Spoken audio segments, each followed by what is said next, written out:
Bismillahirrahmanirrahim. Assalamualaikum warahmatullahi wabarakatuh. Saya Deni Rahmawati dengan NIM 190106012 dari Prodi Farmasi Angkatan 2019A Universitas Muhammadiyah Bandung. Nah, dalam video ini saya akan menjelaskan mengenai salah satu obat untuk memenuhi salah satu tugas ujian praktikum mata kuliah teknologi sediaan liquid dan semi-solid yang diampu oleh dosen Ibu Apoteker Fauzia Ningrum Syaputri M.Farm dan Ibu Titiandaru Asmara Tugon M.Farm. Untuk asisten praktikumnya yaitu Teh Fitri Wahyu Widiawati dari kelompok 4A. Nah, dan untuk obat yang akan saya jelaskan yaitu sirup cetirizine hydrochloride atau yang biasa disebut dengan cetirizine HCl. Sebelum kita mengenal lebih lanjut mengenai obat ini, alangkah baiknya kita mengenal dulu apa itu sirup. Menurut Farmakope Indonesia edisi ketiga halaman 31, sirup adalah sediaan cair berupa larutan yang mengandung sakarosa. Nah, dan untuk obat ini, cetirizine HCl ini merupakan obat golongan antihistamin atau anti alergi generasi kedua yang mampu mengikat zat-zat di dalam tubuh secara lebih spesifik, sehingga mampu mengurangi adanya efek samping seperti mengantuk.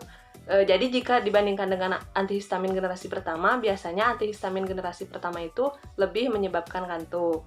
Nah, untuk cetirizine HCl juga merupakan golongan obat keras.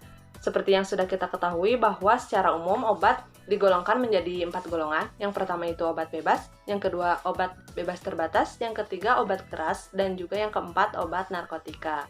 Nah, dan untuk golongan obat keras, penggunaannya harus sesuai dengan resep dokter. Cetirizine HCl juga biasanya tersedia dalam sediaan tablet, kapsul, sirup, dan juga drops. Dan untuk sediaan sirup, kandungannya yaitu setiap 5 ml sirup mengandung 5 mg cetirizine HCl. Lalu, apa sih kegunaan dari obat ini? Jadi, indikasi untuk cetirizine HCl ini diantaranya untuk perennial rinitis atau rinitis yang terjadi sepanjang tahun. Selanjutnya untuk alergi rinitis atau rinitis yang hanya terjadi pada musim-musim tertentu. Nah, biasanya rinitis ini ditandai dengan beberapa gejala seperti pilek, hidung tersumbat, mata berair, dan juga bersin-bersin. Selain itu juga, cetirizine HCl biasanya digunakan untuk urtikaria atau biduran yang ditandai dengan adanya ruam pada kulit. Kemudian, untuk kontraindikasinya, obat ini tidak boleh diberikan kepada pasien yang memiliki riwayat alergi terhadap cetirizine. Selain itu juga tidak boleh diberikan kepada ibu hamil dan menyusui, tidak boleh diberikan kepada bayi dan anak-anak di bawah usia 2 tahun kecuali dalam pengawasan dokter, dan juga tidak boleh diberikan kepada pasien yang memiliki riwayat penyakit ginjal berat. Lalu, berapa sih dosis yang tepat untuk penggunaan obat ini?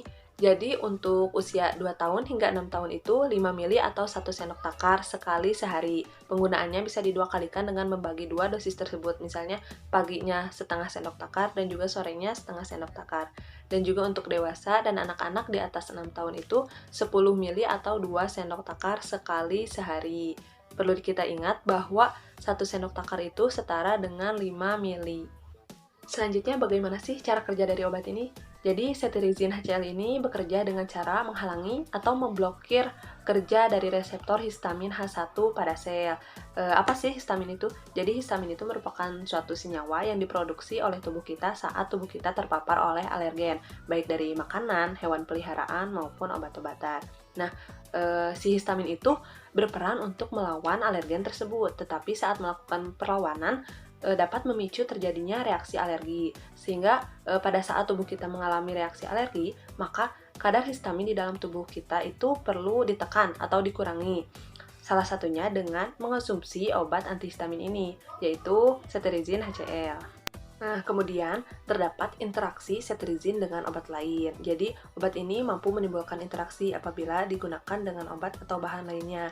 Yang pertama itu dapat menyebabkan kantuk, pusing, dan juga sulit fokus apabila digunakan dengan alkohol, duloxetine, alprazolam, lorazepam, dan juga zolpidem.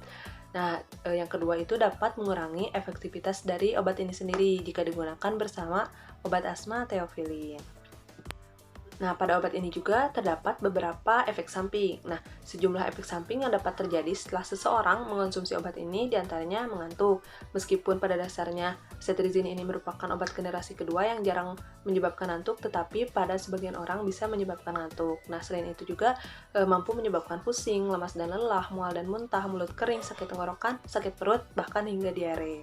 Nah, untuk selanjutnya, terdapat beberapa cara penggunaan obat ini dengan tepat. Yang pertama, baca keterangan yang terlampir pada brosur maupun pada kemasan obat sebelum mengkonsumsinya. Pastikan yang dikonsumsi sesuai dengan petunjuk dokter. Nah, untuk obat cetirizine ini dapat dikonsumsi baik sebelum makan maupun sesudah makan. Apabila mengkonsumsi dalam bentuk sirup, maka harus digunakan sendok takar. Tidak boleh menggunakan sendok makan karena kemungkinan takarannya akan berbeda. Nah, dalam mengkonsumsi obat ini, terdapat beberapa hal yang harus diperhatikan. Bagi anak-anak usia di bawah 2 tahun, ibu hamil maupun ibu menyusui harus berkonsultasi dahulu dengan dokter sebelum mengenakan obat ini. Jangan pernah mengemudi selama menjalani pengobatan dengan cetirizine, karena pada sebagian orang biasanya akan menimbulkan efek kantuk. Nah, jika setelah 3 hari minum cetirizine ternyata alergi tidak kunjung membaik, maka harus dikonsultasikan lagi dengan dokter. Begitu juga jika terjadi reaksi alergi obat ataupun overdosis, harus segera menghubungi dokter. Dan terakhir, untuk menjaga stabilitas obat ini, maka harus disimpan pada suhu di bawah 25 derajat Celcius di tempat kering dan juga sejuk. Cukup sekian yang dapat saya sampaikan, semoga bermanfaat. Mohon maaf apabila banyak kekurangan. Wassalamualaikum warahmatullahi wabarakatuh.